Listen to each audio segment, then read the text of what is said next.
can do all things through Christ who strengthens me. Philippians 4:13.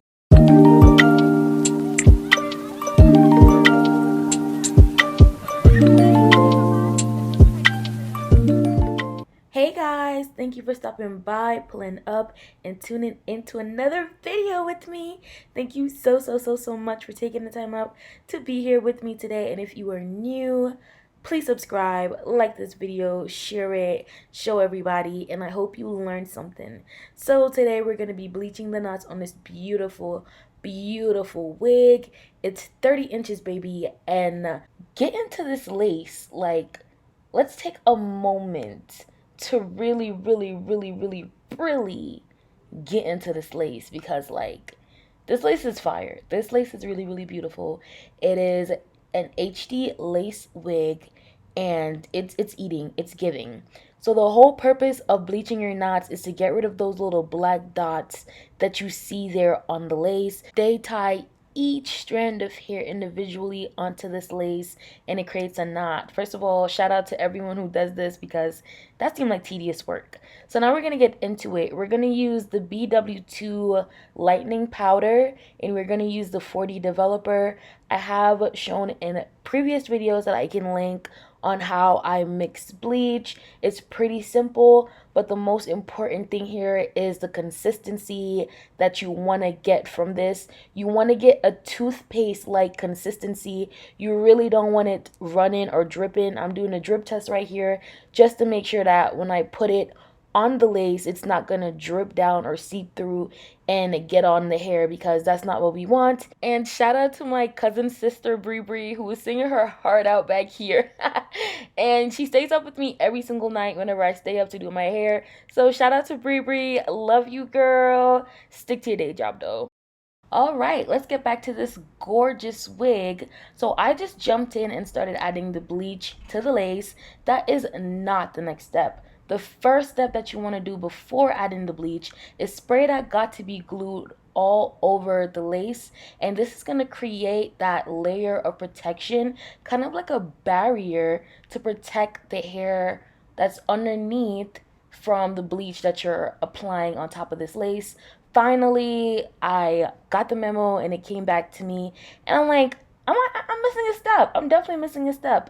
So that's the step that I'm doing right now, is spraying it with the got-to-be glue to just protect the hair underneath it from the bleach seeping through and bleaching the hair on the lace.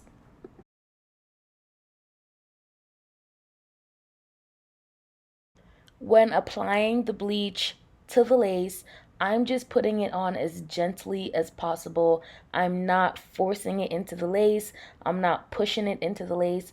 I'm just like gently putting it on top of the lace there, because we don't want the bleach going through the lace and on the hair. That's not what we want. So as gently as you can. It might not look that gentle, but it's very gentle. So you just want to gently put it there, and this is why you want the bleach to be a little bit thicker, so it's not seeping through the lace and getting on the hair. I don't know why I'm showing you on my watch. We can't see the time. So I'm just going to go into rinsing it. We are leaving that bleach in for 20 minutes. Only 20 minutes. I would not advise going any longer than that, especially because I'm using the 4D developer, and I'm also using the purple shampoo. It seemed like I only put it on one little part, but I thoroughly washed it with that purple shampoo. And this is what the lace looked like when it's finished. Like, this is some good lace, baby.